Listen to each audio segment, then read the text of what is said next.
Buenas tardes, hermanos, que el Señor les bendiga. Quiero invitarles para que podamos compartir la lección número 73 de nuestra escuela dominical, que lleva por título La voluntad de Dios. Para esto vamos a tener como lectura bíblica la primera epístola de Juan, capítulo 2, versículo 17, que nos dice: y el mundo pasa y sus deseos, pero el que hace la voluntad de Dios permanece para siempre. Y como texto, Mateo 7, 21, que dice: no todo el que me dice Señor, Señor, entrará en el reino de los cielos, sino el que hace la voluntad de mi Padre que está en los cielos. La voluntad es la determinación, el deseo, el consentimiento, el asentimiento o la aquiescencia de Dios en cuanto a todo lo que existe y sucede en el universo. En palabras más simples, para que lo podamos entender, cuando hablamos de la voluntad de Dios, es comprender lo que Él determina, lo que Él acepta o le agrada, lo que Él rechaza o aborrece y lo que Él permite. En este punto queremos hacer una mención que para poder comprender lo que Dios permite, debemos acudir al atributo absoluto de Dios, que es la soberanía, en la cual Él soberanamente le ha dado a los hombres libre albedrío. Nosotros los hombres también tenemos una voluntad y podemos decidir qué hacer con nuestras vidas, qué caminos tomar y qué puertas abrir. Pero sucede que muchas veces nos apartamos de los caminos del Señor, nos apartamos de su palabra y tomamos decisiones que lamentablemente tienen consecuencias. En este punto es donde algunos maltergiversan y sugieren una idea de una voluntad permisiva de Dios, dando a entender como que Dios tiene un plan B para sus vidas. Esto no es así, porque la Escritura nos enseña que cuando nos apartamos de los caminos de Dios, Él constantemente nos llama al arrepentimiento, a confesar nuestros pecados y apartarnos del mal. Y una vez que esto sucede, Él endereza nuestras veredas torcidas, ordena nuestros pasos, ordena nuestros caminos y nos reinserta en su voluntad perfecta. ¿Y cómo entendemos la voluntad perfecta de Dios? Es decir, lo que Él determina, lo que Él acepta, lo que Él rechaza y lo que Él permite, acudiendo a las Escrituras. La palabra del Señor nos dice en Deuteronomio 29, 29, que las cosas secretas pertenecen a Dios. Pero también nos habla de que hay cosas que han sido reveladas y que estas son para nosotros, para nuestros hijos, para que temamos, para que guardemos sus mandamientos, para que le conozcamos. Entonces, es vital que un cristiano sea un constante lector de la palabra. Siempre utilizamos el concepto de que la palabra es nuestro alimento. La Escritura dice que no solo de pan vivirá el hombre, sino de toda palabra que sale de la boca de Dios. Pero cuando hablamos que la palabra es nuestro alimento, es un concepto más profundo que tan solo recibir.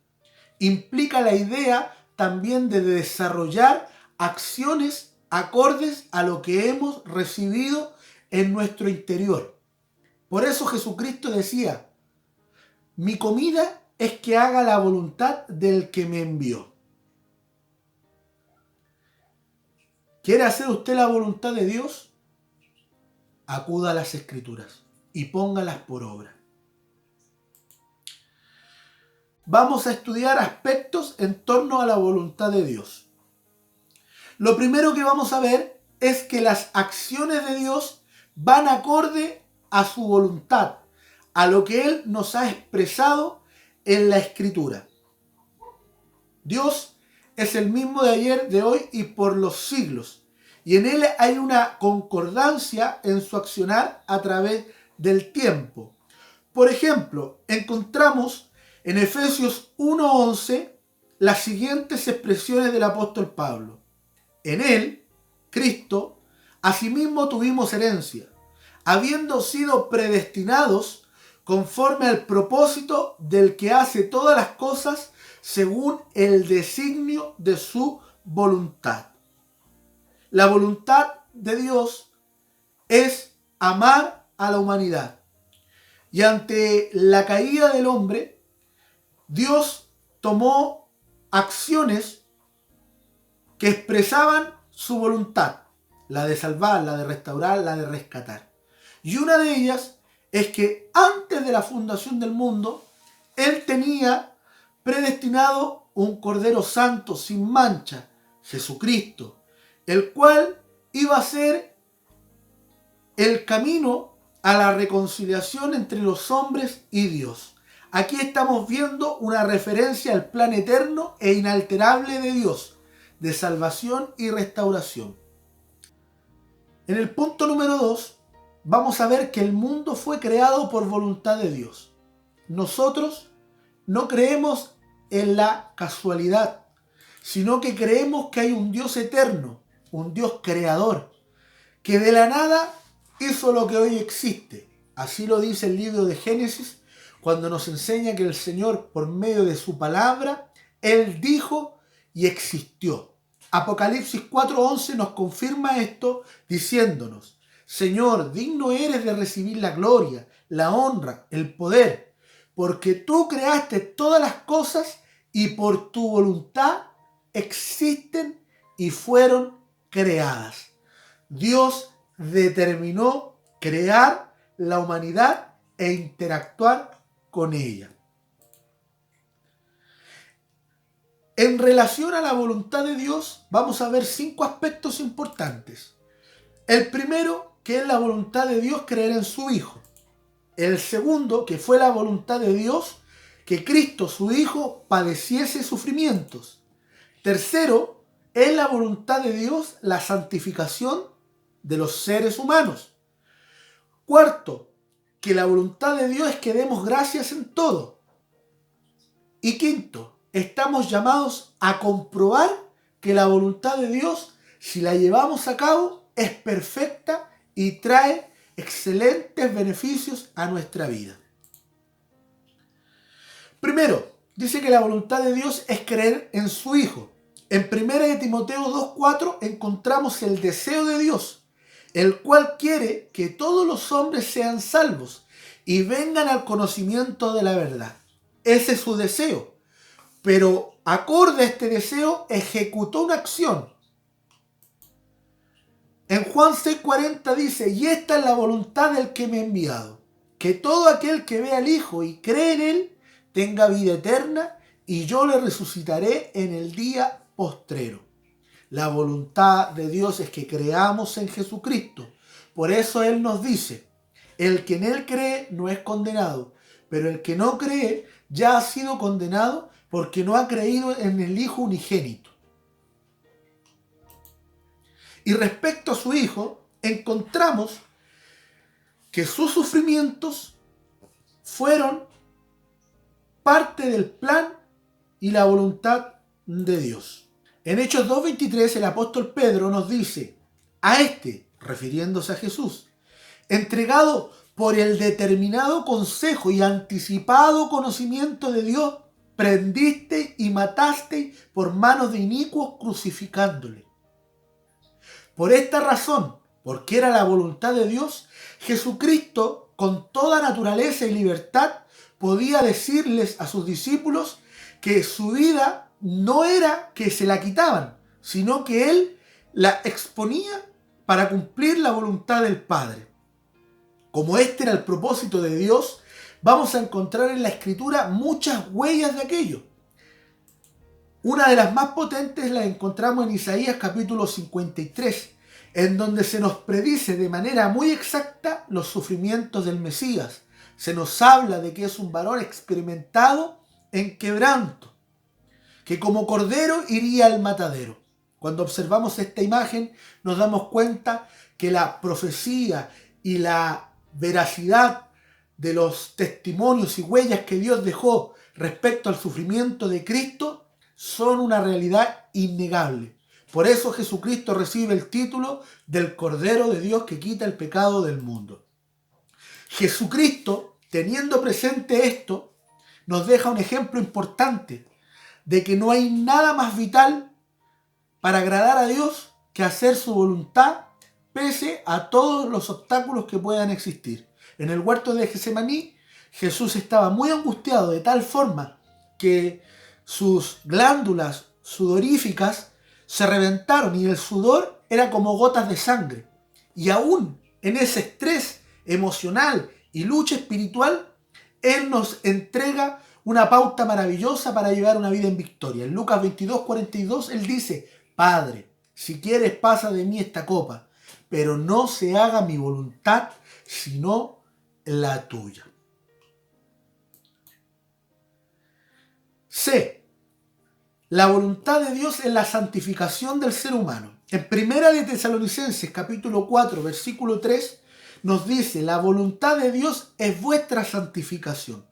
Cuando recibimos a Cristo, recibimos el regalo de la salvación por gracia, pero comenzamos a vivir una etapa de santificación, en donde a través de una vida acorde a la voluntad de Dios, permanecemos en la verdad y podemos perfeccionar nuestra comunión con Cristo.